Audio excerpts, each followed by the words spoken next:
We turn now to Arkansas to look at the case of a mother who just spent 35 days in a county jail after she accidentally bounced a $29 check 5 years ago.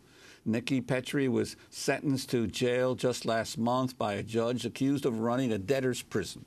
Petrie had already been arrested at least 7 times over the bounced check and paid at least $600 in court fines, more than 20 times the original debt.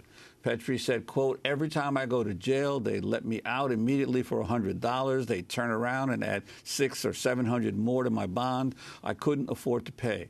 They cornered me, and there was no way out from underneath it. I felt overwhelmed and hopeless," she said.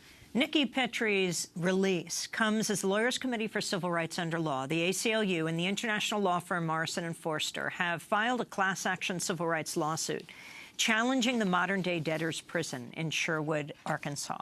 The lawsuit was filed in the United States District Court for the Eastern District of Arkansas against the city of Sherwood, Arkansas, Pulaski County, Arkansas, and Judge Milas Hale.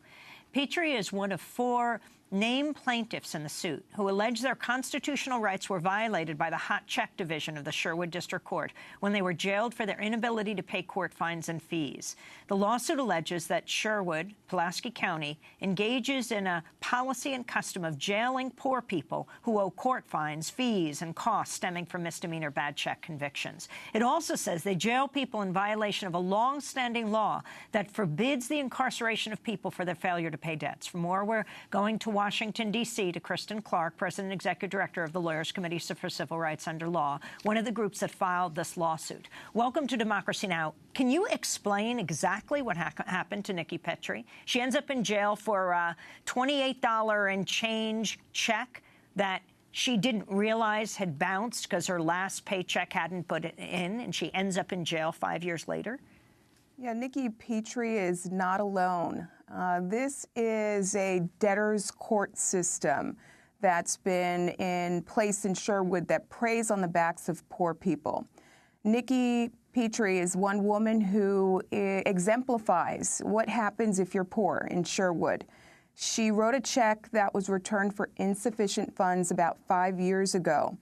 That check amounted to about $28, and since that time, she's spent more than 25 days in jail and has paid more than $600 in fines to the local court system. That is money that she did not have. She lives below the poverty line. She remains indebted by more than $2,500 to the local court system. And she was jailed at the time that we filed this suit last week, and there are so many people like her in Sherwood. We filed this lawsuit to bring an end to a court system that we believe preys on the backs of poor people. Well, Kristen Clark, in that lawsuit, you raise the issue of why this is happening. You say that local courts and municipalities throughout Arkansas have used the threat and the reality of incarceration to trap their poorest citizens in a never-ending spiral of repetitive court proceedings and ever-increasing debt. But you say that also that faced with opposition to increased taxes, municipalities have turned to creating a system of debtors' prisons to fuel the demand for increased public revenue. How extensive is this in Arkansas that municipalities are using this as a new revenue source? It's not only the case in Arkansas, but all over the country we're seeing the resurgence of debtors' prisons. In Sherwood, this is a court that's generated more than $12 million over the course of 5 years by imposing fines and fees over and over again on poor people who wrote checks to local merchants that were returned for insufficient funds. In Ferguson, Missouri, we saw a local court system that was built on this concept of entangling people in the court system for transit, for traffic offenses. That court generated $20 million off the backs of poor people in Ferguson. But we know that these are not isolated practices. What's happened is that in 1983, the Supreme Court made clear that this is unconstitutional, that you can't lock people up merely because they are poor. But what we've seen is the resurgence of debtors' prisons because there hasn't been enough enforcement. to put a check on court systems like the one in place in Sherwood.